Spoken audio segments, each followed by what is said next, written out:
In this episode, we will talk about the recent developments in Haryana. We will also talk about the Election Commission revealing details about the electoral bonds redeemed by all political parties. But first, we talk about the Citizenship Amendment Act. Hi, I am Niharika Nanda, and you are listening to Three Things, the Indian Express news show. On Monday, the Ministry of Home Affairs notified the rules for the Citizenship Amendment Act, thereby setting the stage for the implementation of the contentious law that was passed in 2019.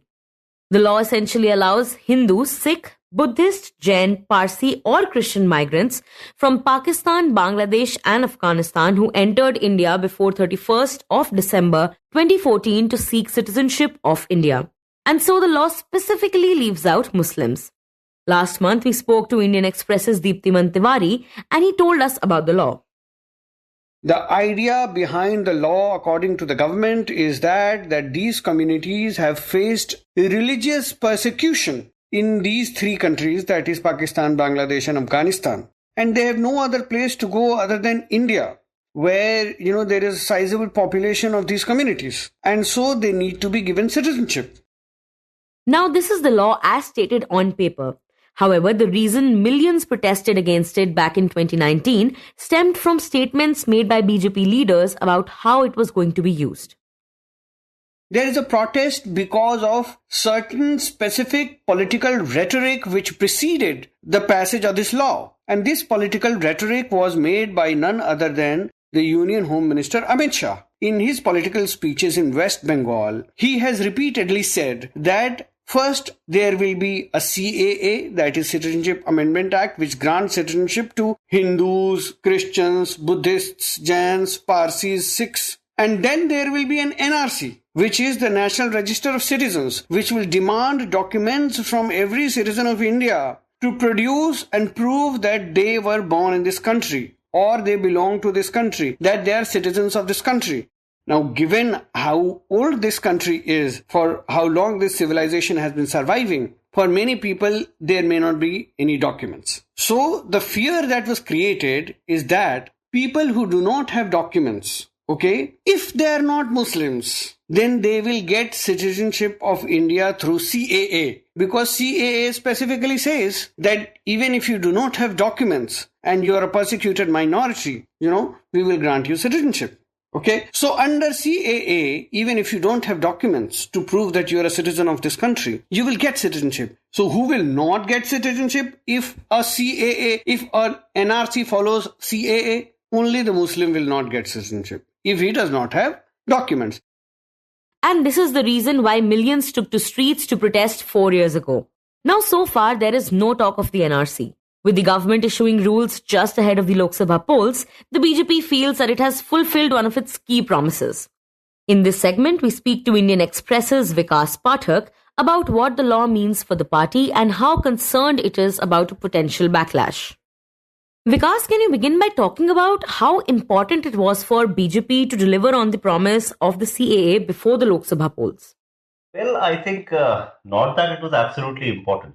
The BJP seemed to be doing well, even otherwise, for the Lok Sabha. But one, there is a campaign plank of the BJP, Modi ki guarantee, where they want to say or show to or prove to the voters that whatever they promise, they deliver. So that line they have taken even here, that we have delivered. Electorally speaking, it can sound some gains for the party in Bengal, where they are trying to increase their tally using multiple poll slogans and poll planks. But it also poses a slight challenge in Assam, where they have been in power. So on the balance, I think it's more about setting the narrative in a way as to suggest that unlike the opposition, the BJP promises and then delivers. Right. And is the government worried that the implementation will trigger the kind of protests that took place in 2019?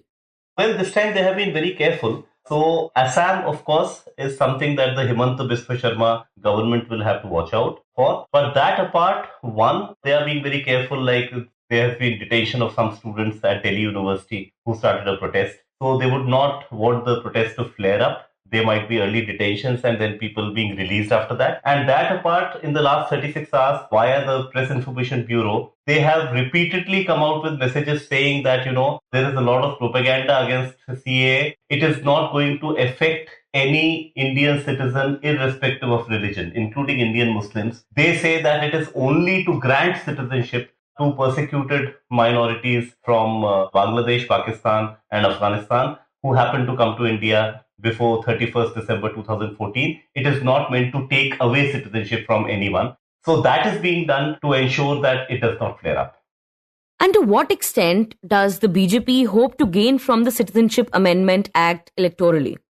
Well, electorally speaking, it's a subtle message. Otherwise, it's not as if it seemed to be losing election at all for the BJP. The alliances seem to be largely working their way. The Ram temple came up. There was a lot of euphoria around it. So not that this was a necessity, but certainly the CAA being brought now sends out a subtle message that the BJP and its government are committed to ensuring justice to persecuted Hindus, or at least persecuted non-Muslims, that would include the Sikhs, who had faced the brunt of partition and even after partition had been suffering a lot. So it is like India being a safe haven for Hindus from Muslim majority countries in the subcontinent, which is a very subtle message of Hindutva. So that might, in a way, it adds to the build-up of the Hindutva narrative and maybe makes more Hindus feel that the BJP is at least trying to provide justice to Hindus who had suffered as a result of partition and had not been able to migrate to India after that and kept on suffering in Pakistan or Bangladesh for long. And Vikas, you mentioned Bengal. So how do we see the implementation of this law playing out in Bengal? Look, in Bengal, it is believed that there are quite a large number of Hindus, particularly in districts bordering Bangladesh, who came sometime after 1971 and up to 2014 or even later. So there's a large window from even before 1971, there were those who came from there. So there has been a trickle into the Bangladesh bordering districts of Bengali Hindus and to a significant number Bengali Dalit Hindus who have been coming.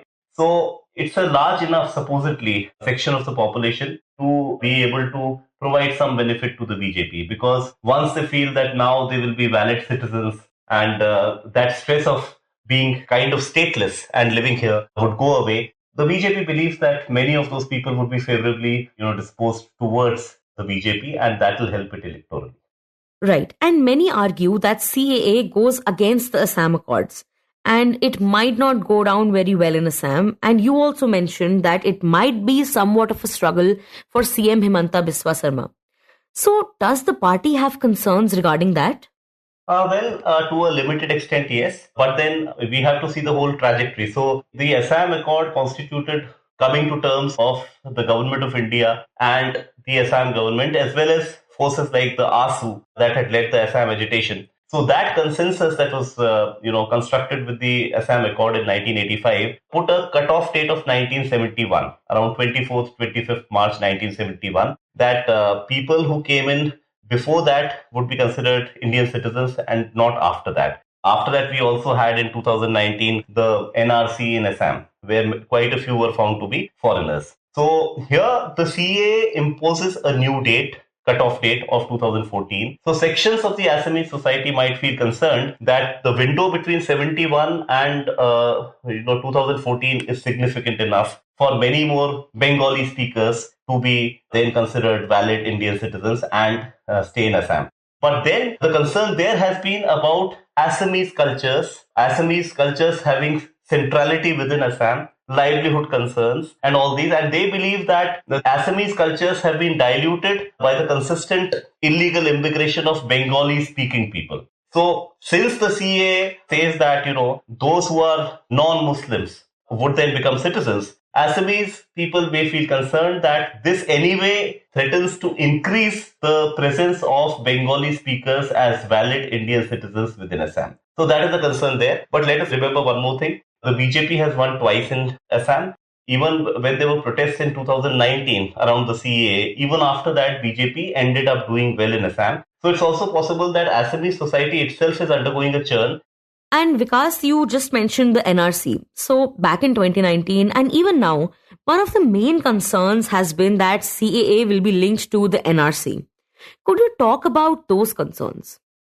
Look, well, the Assam NRC was court mandated because there was a significant regional concern regarding that. And the population of Assam had been changing with every decennial census. It was in 2019 that it was said by Home Minister Amit Shah that there would be CAA and then there would be an NRC, presumably at the national level. But after that, there was a clarification that there is no immediate plan of the NRC at all. An NRC anyway would be very unruly because 140 crore people producing their documents all across India would be a very unruly exercise. And another thing would be that that could even harm Hindu interests.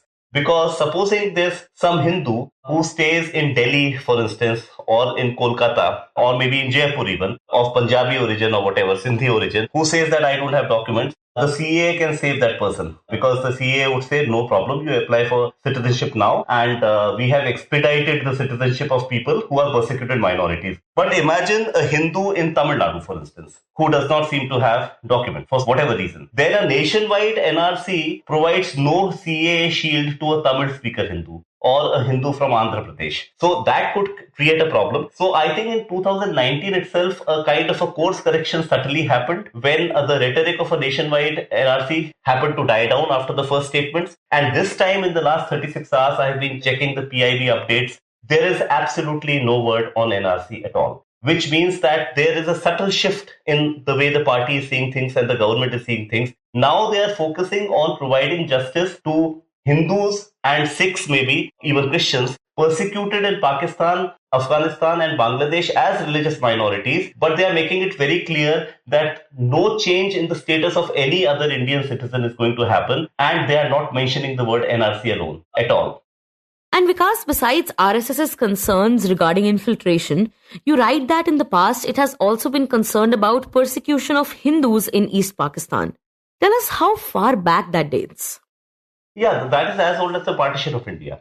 So, of course, the word used by the RSS is infiltration, but often people say that the more correct word is illegal immigration. But what happened was that since partition entailed a massive displacement, perhaps one of the biggest short-term displacements in human history. So, it involved displacement of people from Punjab and Sindh, Hindus and Sikhs who came to India, came to Delhi, Faridabad came up, came to Jaipur, came to Bhopal, came to Kanpur, Lucknow, many such places. At the same time, in East Pakistan, which is now Bangladesh, and which was East Bengal, the migration happened gradually in waves. It was not a sudden migration. So there were many Hindus who chose to stay back there. But then in 1949-50, there were riots in East Bengal, which is like East Pakistan.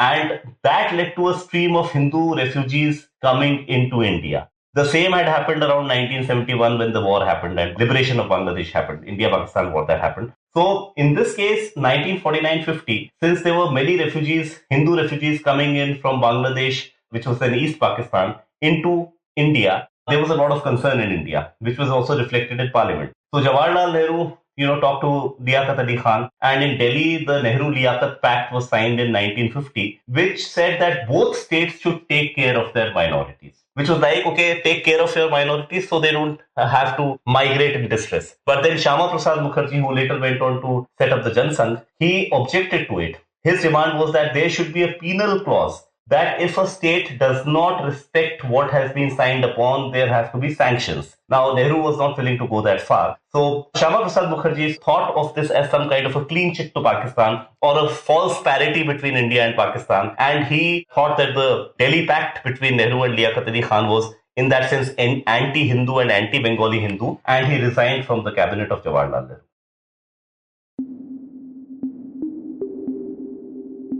And next we talk about the recent political upheaval in Haryana. On Monday, while inaugurating the prestigious Dwarka Expressway project in the capital, Prime Minister Narendra Modi praised Manohar Lal Khattar and said that he was working towards realizing the vision of a Vikasit Haryana, Viksit Bharat. इस expressway के निर्माण में हरियाणा सरकार और विशेषकर मुख्यमंत्री मनोहर लाल जी को उनकी जो तत्परता रही है, मैं आज इसकी भी सराहना करूंगा। हरियाणा के विकास के लिए जिस तरह मनोहर लाल जी दिन रात काम करते रहे हैं, उसने राज्य में आधुनिक इंफ्रास्ट्रक्चर का एक बड़ा नेटवर्क तैयार कर दिया है.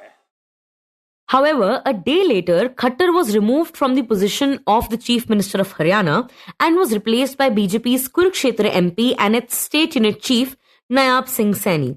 According to the party insiders, Khattar had proposed Saini's name himself at the BJP legislature party meeting.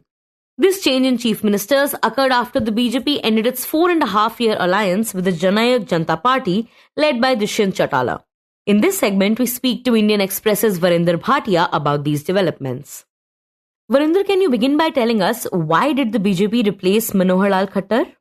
See, it came as a surprise for everybody because on 9th March, Chief Minister Manohar Lal Khattar, he had gone to Mewat where he made certain announcements, and in one sentence he said that as the Chief Minister, he is the only one who had come to Mewat for 9 to 10 times, and he said that very soon he is going to come there again.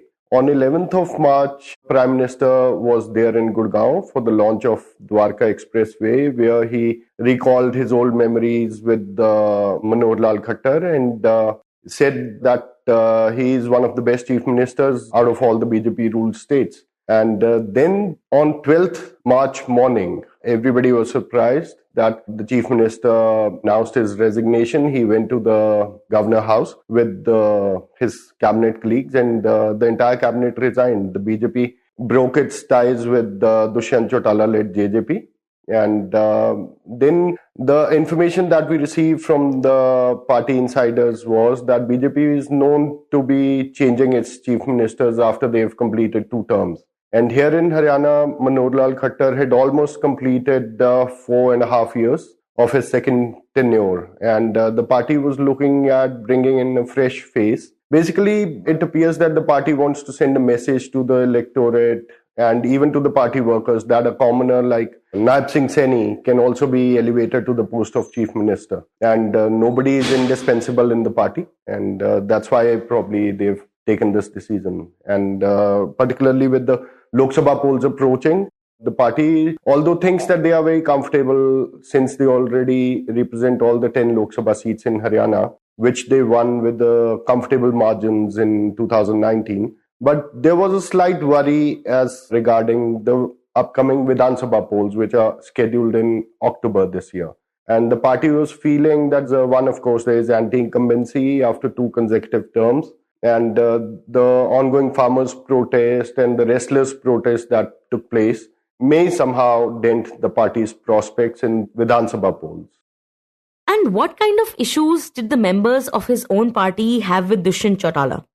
BJP could not attain the majority mark of 46 in 2019 assembly polls. The party high command decided to go in with Dushyant Chautala's JJP that had won 10 seats. And Dushyant also, by doing this alliance, Dushyant managed to get a deputy chief minister post for himself, a minister of state birth for one of his MLAs, Anup Dhanak. Eventually got another cabinet berth for another JJP MLA, Devinder Singh Babli. And there was a resentment as far as the BJP MLAs are concerned because they were thinking that Dushyant was getting a lot from the government as compared to the party's MLAs who were far more in number than JJP. But the final trigger recently was when Dushyant had started demanding 2 seats in the Lok Sabha polls in Hisar and Bhiwani Mahindergarh. And he wanted that BJP should share 2 out of the 10 seats with him, and he was ready to contest the polls in alliance with BJP. But apparently BJP was not in a mood to share even a single seat with him. And that's why they used this as the final trigger and ended the alliance with him. Right. And Varinder, what would you say were some of the biggest highlights of Khattar's tenure? There was a lot of new initiatives that Haryana government took since Manohar Lal Khattar took over as the chief minister, first in 2014 and second time in 2019. Be it the online transfer policy for the employees, the transfer of social security pensions directly into the bank accounts of the beneficiaries, the Swamitva scheme that was eventually adopted by the union government as well, Khattar's flagship project, Parivar Pehchan Patra, which was appreciated by the union government, and many states have also expressed interest to adopt this scheme. These were some of the highlights of Manohar Lal Khattar's tenure. Although he had been claiming that there was a lot of transparency adopted in recruitments, and all the recruitments were made purely on merit basis, but the opposition had been contesting such claims. These were a few of the highlights of his tenure. Right, so these were the highlights, but talking about the downfalls, what were the major law and order issues that happened during his time? Particularly, there were three major law and order situations that he faced. We can say that, first of all, it was the Jat reservation agitation, in which more than 30 people lost their lives in the clashes that took place. Then came an operation of arresting a self-styled godman called Rampal in Hisar. In that incident also, 6 to 7 people lost their lives. Then came 2017 when Dera Sacha Sauda chief Gurmeet Ram Rahim was convicted by the CBI court on charges of rape. So his followers created ruckus at various places across Haryana. And then the armed forces had to use force, in which over 40 people died. So these major law and order situations, I don't recall any chief minister facing such situations, so many situations in his tenure. So these were some of the challenges that he faced, but he still managed to sail through all those points. Of course, he was widely criticized for creating blockades during the year-long farmer agitation initially, and very recently again, when the farmers are protesting at Shambhu and Kanori borders, they have been not allowed to cross through Haryana. And Khattar has been widely criticized by farmers. In somewhere, the party might be feeling that he was facing a lot of criticism among the farming community, and it may hamper their prospects both in Lok Sabha as well as the upcoming Vidhan Sabha polls. And Varinder, talk to us about Nayaab Singh Saini, exactly who he is and what's his background. Nayaab Singh Saini is not that well-known face in the BJP. He's a law graduate. He came into active politics in early 2000. Then he contested his election from Narayangarh Assembly constituency in 2014 when he won. And he also became a Minister of State during Khattar's first tenure as Chief Minister. But in 2019, the party decided to field him as a candidate from Kurukshetra Lok Sabha constituency. And he won comfortably, defeating Congress candidate Nirmal Singh by a margin of over 3.8 lakh votes. And he had earlier been the district president of the Bharatiya Yuva Morcha in Ambala. And last year in October, he was made the state president of BJP. He replaced a Jat leader and a veteran BJP leader, Om Prakash Dhankad, who was elevated into the national setup of the party. And within a few months of being elevated as the state president of a party, he has now been selected as the leader of the legislative party and eventually took oath as the 11th chief minister of Haryana on 12th March. Now, from what we understand, many senior BJP leaders of the state, including former Health Minister Anil Vij, were not happy with this decision. Talk to us a little about that. It was learned that former Home and Health Minister, who is a 6-time MLA and a very senior and respectable leader of BJP, was not very happy with the decision of the party high command to appoint Nayaab Singh Saini as the Chief Minister. And when the legislature party meeting was going on, there were 2 central observers also chairing that meeting, and all the senior Haryana BJP leadership were there, including former CM Manohar Lal Khattar and newly proposed Nayaab Singh Saini, which walked out of that meeting. Although the media asked him about the reasons of his walkout, but he did not say anything. In a very irritated tone, he only said that it's the observers who have come from Delhi, only they can say what's going on in the meeting. He went to his residence in a private vehicle and has not yet taken oath, although the party says that he is also among one of the BJP MLAs who are to be sworn in as a minister in the new cabinet chaired by Naib Singh Saini. Right. And with the BJP breaking its ties with the JJP, what lies ahead for Dushyant Chautala now? Well, Dushyant has not yet criticized BJP in as many words, but of course his close aides have been saying that he feels cheated because BJP kind of used him to form the government for 4.5 years and then dumped him right when the Lok Sabha polls are around the corner. But today he's held a rally in Hisar. Although it was a pre-scheduled rally, the JJP had also been preparing for the Lok Sabha polls. They have already covered 6 Lok Sabha constituencies. Today was the 7th one. Hisar is also one of the seats that Dushyant was demanding from BJP. But now it's up to him how he mobilizes his party workers and keep their momentum high. But today, the JJP held a show of strength where they announced that they will be not only preparing for the upcoming Lok Sabha polls, but he also asked his party workers to work hard and ensure that the party wins at least 50 out of the total 90 seats in the upcoming Vidhan Sabha polls as well. There is another challenge which Dushyant is facing, a rebellion within his own party. Today, during the trust vote session, 5 of the JJP MLAs were present in the House. Although the party had issued a whip asking all the 10 MLAs to be out of the House, but still 5 out of those 10 MLAs, they were present in the House. Although they did not participate in the trust vote while the trust vote was going on, they were not present in the House. But yes, they did come to the House. They did not go to JJP's rally in Hisar. In fact, on 12th March, when Dushyant had called a party MLA's meeting at New Delhi, all these 5 did not even go to Delhi, and rather they were here in Chandigarh.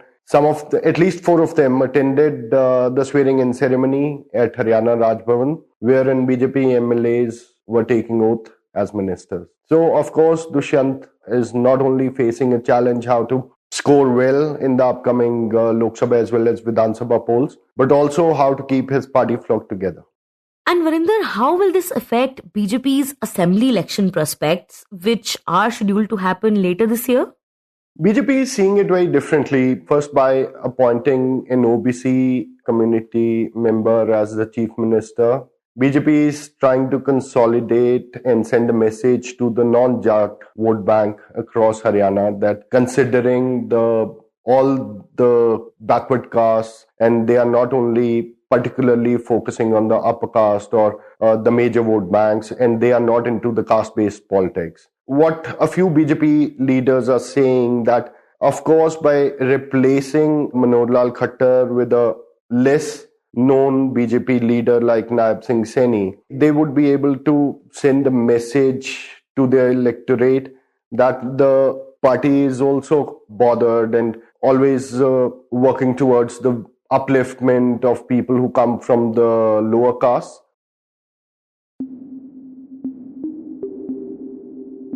And in the end, we talk about the Election Commission. Yesterday, Chief Election Commissioner Rajiv Kumar said in Jammu that the Commission will in time make public details of electoral bonds redeemed by all political parties. Uchtam Nyayalaya has ordered the SBI to give it to 12th. They have given it to us yesterday in time. I'll go back, look at the data and would definitely disclose it in time. The Supreme Court last month struck down the electoral bond scheme which allowed anonymous funding to political parties and ordered SBI to immediately stop issuing electoral bonds. It asked the SBI to supply all details of the electoral bonds to the Election Commission by the 12th of March, with a direction to the latter to make these public by the 15th of March. The Supreme Court later rejected a plea filed by the Public Sector Bank seeking more time for submitting the details to the Election Commission. You were listening to 3 Things by the Indian Express. Today's show was edited and mixed by Suresh Pawar and produced by Shashank, Bhargava and me, Niharika, Nanda. If you like the show, then do subscribe to us wherever you get your podcasts. You can also recommend the show to someone you think will like it. Share it with a friend or someone in your family. It's the best way for people to get to know about us. You can also tweet us at Express Audio and write to us at podcasts@indianexpress.com.